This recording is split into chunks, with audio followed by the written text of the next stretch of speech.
Ես նույնպես ուզում եմ շնորհակալություն հայտնել ձեզ վարչապետ Սիրելի Նիկոլ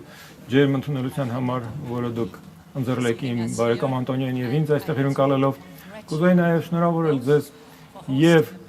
հյուրընկալելու համար շատ հաջող եվրոպական քաղաքական համայնքի գագաթնաժողովը 3 եւ նաեւ ձեր խաղաղամետ օրակարգի համար։ Հայաստանը վաղուց արժեքավոր անդամ է ընդլայնված եվրոպական ընտանիքի։ Ձեր խաղաղ Թավշյա հեղափոխությունը 2018 թվականի ի ցույց դրեց ձեր երկրի հանձնառությունը եվրոպական արժեհամակարգին, ժողովրդավարությանը, այսինքն իրանքի գերիշխանության հանդեպ հարգանքի եւ հիմնարար ազատությունների։ Այսօր ես ուզում եմ մեր կուռ օժանդակությունը եւ գործընկերությունը վերահաստատել Հայաստանի հետ։ Մենք բոլորս ապրում ենք տարափոխող աշխարհակաղակական համատեքստում եւ այս մարտահրավերներով լի միջավայրում առաջին երբևէ Եվրամիություն Հայաստան գագաթնաժողովը չէր կարող ավելի ժամանակին լինել։ Սա հնարավորություն է ընձեռում խորացնելու մեր կապերը եւ մեր եզակի գործընկերությունը բարձրացնել նոր մակարդակի։ Եվ մենք դա այդպես էլ կանենք 4 հիմնական գերակայությունների ուղղությամբ։ Առաջինը փոխկապակցվածությունն է։ Մենք հենց նոր ստորագրեցինք փոխկապակցության գործընկերության փաստաթուղթը, որը մեզ նոր մակարդակի է բերում հավակնությունների մեր համագործակցության մեջ, եւ եթե ես սկսեմ առաջին հենասյունից, այս 3-ից, առաջինը տրանսպորտն է։ Շատ քիչ երկրներն են այդքան եզակի դիրքավորված, ինչպես Հայաստանը։ Ձեր խաղաղության խաչմերուկ նախաձեռնությունը ներուժ ունի կապելու Եվրոպան, Հարավային Կովկասի հետ եւ Կենտրոնական Ասիայի եւ ինչպես դուք նկարագրեցիք, վերածելով Հայաստանը անկյունակարային տրանսպորտային հանգույցի։ Մենք արդեն պատրաստ ենք աշխատել սահմանակետերը վերականգնելու, վերակառուցելու, երբ ձեր հարևան երկրների հետ սահմանահատումները բացվեն։ Մենք գիտենք, թե ինչքան կարևոր է Հայաստանի համար կուռ ինտեգրվել ռեգիոնալ տրանսպորտային ցանցերի մեջ, եւ ահա թե ինչու մենք կսատարենք ձեր ինտեգրումը անկյունակարային տրանսպորտային ցանցերի մեջ, ինչպես օրինակ Անդր Տրանսկասպիան տրանսպորտային միջանցքը, որը ռազմավարական կարևորություն ունի նաև Եվրոպայի համար, ինչպես նաև հաշվի առնելով աճող առևտրաշրջանառությունը մեր երկու տարածաշրջանների միջև։ Ահա թե ինչու այսօր մենք բարձր մակարդակի երկխոսություն ենք մեկնարկում տրանսպորտի շուրջ։ Տրանսպորտի եւ տրանսպորտային ցանցերը շարժիչ ուժն են նպաստելով մրցակցությանը։ Երկրորդ հենասյուն, ինչպես դուք ասացիք, էներգետիկան է։ Հայաստանի արագ զարգացումը արևային էներգետիկայի նշանակալի է։ Դա հստակ նշան է ձեր նվիրմանը Հայաստանի էներգետիկ խառնուրդը դիվերսիֆիկացնելու եւ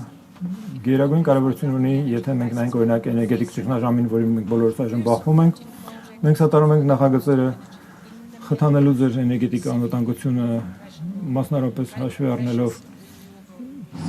թանկարժեք վերականգնվող ռեսուրսները, որոնք դուք նկարագրեցիք։ Սա արդեն ներառնում է 25 միլիոն եվրոյի Կովկասյան էլեկտրահաղորդակցության ցանցի եւ էներգետիկ կուտակիչների կառուցմանը, ապավելու ձեր մատակարարման անվտանգությունը։ Երրորդ հենասյունը թվանշայինը Հայաստանը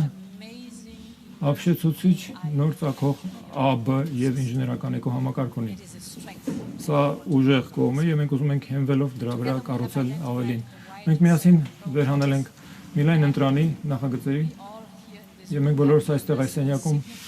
ականատես ենք եղել ստորագրմանը մի քանի մտադրության նամակների առաջատար ընկերությունների հետ հայաստանյան եւ մենք խրախուսում ենք եվրոպական ընկերությունների ներդրումներ անել այստեղ, որտեղ կա կադրային պոտենցիալը եւ հնարավորությունները համատեղվելով Հայաստան հենց այնտեղն է, որտեղ պետք է դուք բոլորս լինեք։ Երկրորդ գերակայությունը, որ այսօր քննարկում ենք, ավելի ամուր համագործակցությունն է անվտանգային ոլորտում, եվրոպական խաղաղության գործիքի շրջանակներում մենք սատարում ենք Հայաստանի զինուժին, բայց Հայաստանը պետք է նաեւ դիմակայի հիբրիդ սպառնալիքներին, միջամտություններին, ինֆորմացիոն դաշտի մանիպուլյացիաներին եվրոպական մեր գործընկերությունը ձեզ նպաստել է դեմն առնելու այդ հիբրիդ սպառնալիքների եւ ապատեգացման մի բան բացարձակապես հստակ է։ Միակ լեգիտիմ աղբյուրը իշխանության այս երկրում հայ ժողովրդի կամքն է։ Երրորդ գերակայությունը համագործակցությունն է վիզայի քաղաքականության եւ ներքին գործերի ասպարեզում։ Վիզաների ազատականացումը գերակայություն է, որը խորապես կարևորվում է հայ ժողովրդի կողմից եւ իրավացիորեն այդպես։ քանի որ մենք ուզում ենք իրար մոտեցնել մեր ժողովուրդներին, հաճույքով ներկայացնում ենք առաջին առաջընթացի զեկույցը, շնորհավորում ենք այն խիստ դրական բնույթ ունի, լավ աշխատանքը եւ առաջընթացը արձանագրելով անցյալ նոյեմբերից ի վեր եւ մենք միանգամայն վստահ ենք, որ մենք սա կանենք։ Այսօր մենք նաեւ նոր աշխատանքային կարգադրություններ ենք հաստատում Frontex-ի եւ Հայաստանի միջեւ, այն կամրացնի համագործակցությունը սահմանների կառավարման եւ միգրացիոն ոսկետի կառավարման ասպարեզում եւ վերջապես, բայց ոչ վերջին հերթին, չորրորդ գերակայությունը տնտեսական աջակցություն եւ սոցիալական դիմակայությունն է։ 2 տարի առաջ մենք մեկնարկեցինք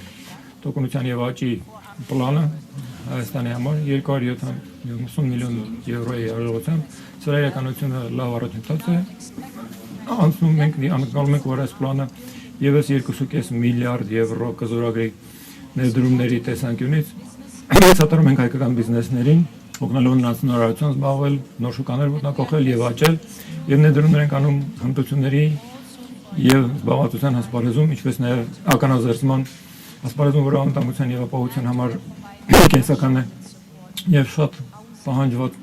աջակցություն ենք տրամադրում ներառյալ բնակապահովում Ղարաբաղից տեղահանվածների համար։